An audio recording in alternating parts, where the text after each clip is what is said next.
Honestly, it's whichever tangent type you prefer. Weighted tangents or non-weighted tangents is really just a different workflow. If you prefer one over the other, use it. The only thing I would say is when you're using weighted tangents, you want to be careful that you don't only use weighted tangents. So you have a curve. Let's go in here. Let's see. I'm just going to open up a new version of Maya here. So I don't disturb the demo. So while this is opening, essentially, if you're using weighted tangents and you only use those to shape your entire curve, it's great. You can get a lot out of it. But if you don't have keys to hold the curves in place, you run the risk of losing a lot of animation. And I've done this when I was a student. So let's share the screen here.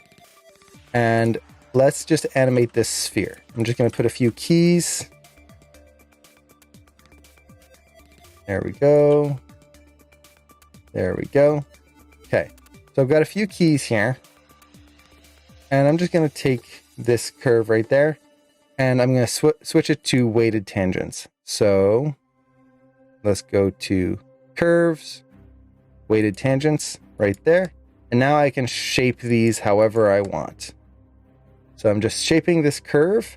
And let's say I want something like that. It goes up and slams down right there. Perfect. There's my curve. And it's shaped exactly how I want. Something like that. Yay.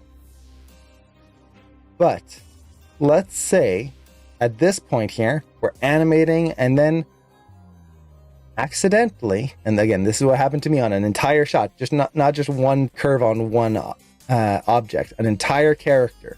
Somehow, I accidentally hit the auto tangent button, or back in the day, I think it was the spline button.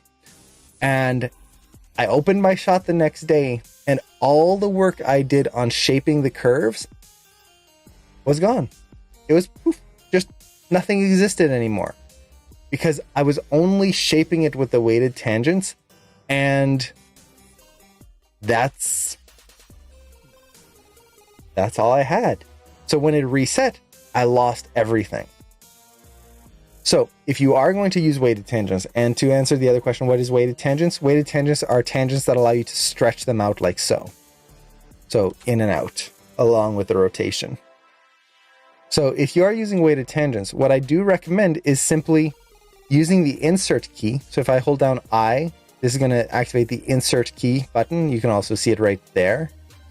And then middle mouse click on your curves, and this will add keys and essentially lock your curve in. So I can just add some keys here wherever I feel like, okay, I want to hold this shape. So maybe something like that. And I think I'll probably add one more right there. Okay, so something like this. So I've just added some keys back in. Now, let's say accidentally I hit that auto tangent button. Oop. My curve's pretty much the same. The only thing I really need to change here is that last tangent. Beep. There we go. I'm right back to where I was. I lost nothing. I'm good. So that's really the only note that I would have is weighted tangents. It's very easy to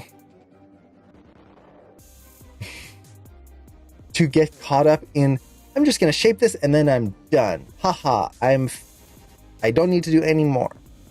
But it is very dangerous if you don't actually put your keys in. The keys are there to save the shape of the curve. That's what a key is. It's going on this frame, stay here. Don't change. So that would be my main note, is make sure you use that. Aside from that, whichever one you're more comfortable with.